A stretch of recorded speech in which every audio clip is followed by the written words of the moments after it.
1925 की जनवरी की एक ठंडी सुबह केंटकी के पहाड़ों में फ्लॉयड कॉलिंस नाम का एक व्यक्ति सैंड केव की गहराई में गया और वहां एक गिरी हुई चट्टान के कारण फंस गया। विलियम फ्लॉयड कॉलिंस, जिन्हें फ्लॉयड कॉलिंस के नाम से जाना जाता था, का जन्म 20 जून 1887 को केंटकी के लोगन काउंटी में ली कॉलिंस और मार्था जेन बर्नेट के घर हुआ था। बचपन से ही फ्लॉयड को गुफाओं की खोज करने का शौक था।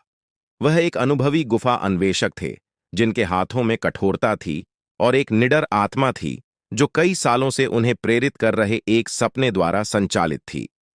मैमथ केव के आसपास की पहाड़ियां प्रसिद्धि और भाग्य के लिए युद्ध का मैदान बन गई थीं, क्योंकि स्थानीय लोग पर्यटकों को आकर्षित करने के लिए नई गुफाओं की खोज कर रहे थे।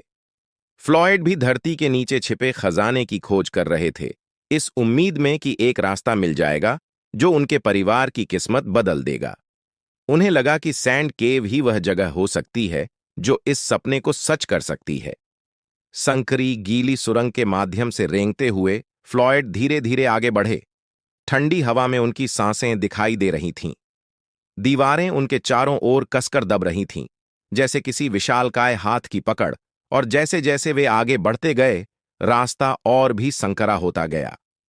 जब उन्होंने सोचा कि उन्होंने एक संभावित नया मार्ग खोज लिया है, तभी एक विपत्ति आ गई। एक भारी चट्टान, जिसका वजन लगभग 27 पाउंड था, ऊपर से गिरकर उनके बाएं पैर पर जा पड़ी। वह ठंड में अकेले अंधेरे में फंस गए। केवल उनकी लालटेन की मध्यम रोशनी ही उस दबावपूर्ण अंधकार को उजागर कर रही थी। घंटों तक उन्होंने खुद को छुड़ाने की कोशिश की, लेकिन हर प्रयास के साथ चट्टान और भी कसकर दबती गई।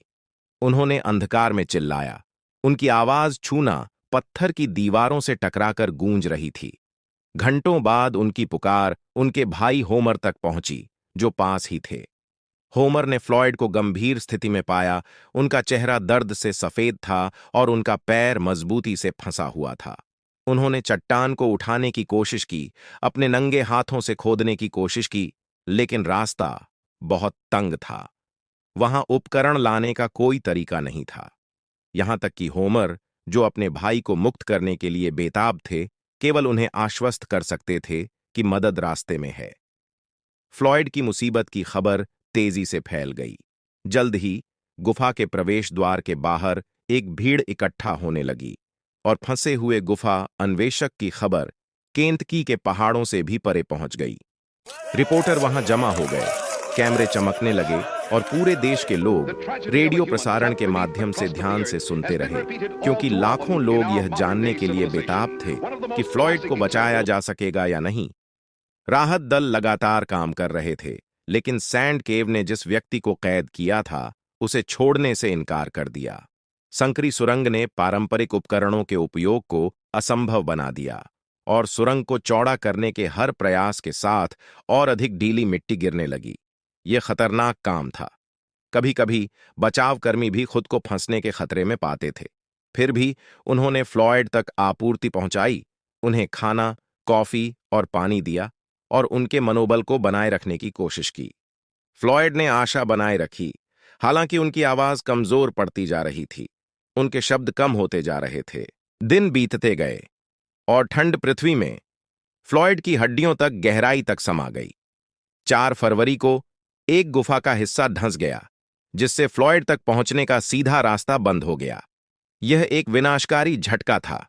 पहले से ही खतरनाक सुरंग अब गिरी हुई मिट्टी और पत्थर की दीवार से अवरुद्ध हो गई थी। फिर भी बचाव कर्मियों ने उन्हें छोड़ने से इनकार कर दिया। उन्होंने वहां तक पहुंचने के लिए एक ऊर्ध्वाधर शाफ्ट खोदने का निर्णय लिया, जो एक भयावह कार्य था जिसमें हाथ से मिट्टी और चट्टान के टनों को हटाना शामिल था।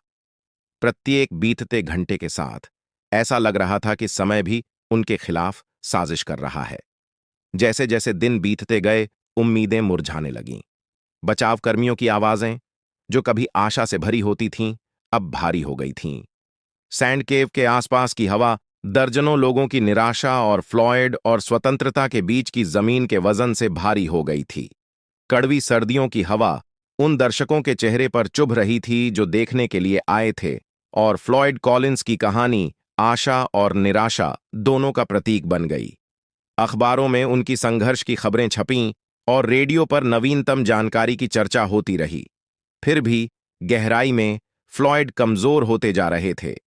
उनकी आवाज, जो कभी इतनी मजबूत थी, अब मुश्किल से सुनी जा सकती थी। यह 16 फरवरी तक नहीं था जब फ्लॉयड ने पहली बार सैंड केव में प्रवेश किया था, उसके 16 दिन बाद, कि बचावकर्मी फिर से उनके पास पहुंच पाए। लेकिन जब वे पहुंचे तो उन्होंने केवल एक निर्जीव शरीर पाया। उनकी मृत्यु 3 या 4 दिन पहले हो गई थी, अंधेरे में अकेले, संभवतः ठंड और निर्जलीकरण के कारण। यह खबर एक हथौड़े की तरह गिरी, जिसने पूरे देश में शोक की लहर भेज दी। ऐसा लग रहा था जैसे वहां एकत्रित सभी आशाएं उनके साथ धरती में समा गई थीं। यहां तक कि उनकी मृत्यु के बाद भी यह ऑर्डियल समाप्त नहीं हुआ। फ्लॉयड का शव हफ्तों तक वहीं फंसा रहा, क्योंकि उसे बाहर निकालने के प्रयासों में और भी बाधाएं आईं। जब अंततः उन्हें बाहर निकाला गया तो उन्हें उनके परिवार के खेत में दफनाया गया। लेकिन कहानी ने एक अजीब और भयानक मोड़ लिया। उनके शरीर को बाद में क्रिस्टल केव में स्थानांतरित कर दिया गया, जहां इसे सालों तक एक कांच के ताबूत में एक पर्यटक आकर्षण के रूप में प्रदर्शित किया गया। 1989 में जाकर फ्लॉयड कॉलिंस को अंततः शांति से आराम करने के लिए उनके परिवार की भूमि में एक शांत कब्र में दफनाया गया। यह त्रासदी गुफा अन्वेषण की दुनिया पर एक स्थायी छाप छोड़ गई, जिसने लोगों को गुफा अन्वेषण और सुरक्षा के प्रति दृष्टिकोण को बदल दिया। फ्लॉयड कॉलिंस की कहानी प्रकृति की अडिग शक्ति और मानव आत्मा की अडिग दृढ़ता की एक शक्तिशाली यादगार बन गई। यह केवल एक आदमी के भूमिगत फंसे होने की कहानी नहीं थी। यह एक राष्ट्र के मोहित होने, उन साधारण लोगों की कहानी थी जिन्होंने एक जीवन को बचाने के लिए अंधकार और खतरे का सामना किया। यह मानव सहन शक्ति की सीमाओं और आशा की दुखद सीमाओं के बारे में एक कहानी थी। आज सैंड केव मैमथ केव नेशनल पार्क का हिस्सा है, एक ऐसा स्थान जहां हर साल हजारों लोग आते हैं। लेकिन जब वे धूप से चमकते जंगलों के बीच चलते हैं और पहाड़ी की ओर देखते हैं, तो कुछ ही लोग उस आदमी की कहानी जानते हैं जो नीचे पड़ा है। वह आदमी जिसने कभी एक सपने को पाने के लिए हाथ बढ़ाया था और खुद को धरती की निर्दयी पकड़ में पाया था। फ्लॉयड कॉलिंस वहां बने हुए हैं, पत्थर की स्मृति में और इतिहास की गूंज में। हमेशा के लिए वह गुफा अन्वेषक जो कभी घर नहीं लौटा। देखने के लिए बहुत बहुत धन्यवाद। अगर आपको यह वीडियो अच्छा लगा और आप इस तरह की और कहानियां देखना चाहते हैं, तो लाइक, कमेंट और सब्सक्राइब करना न भूलें। आपका समर्थन चैनल को आगे बढ़ने में मदद करता है और यह सुनिश्चित करता है कि आप हमारे अगले अपलोड से कभी न चूकें। अधिक बेहतरीन सामग्री के लिए बने रहें और हम आपको अगले वीडियो में देखेंगे।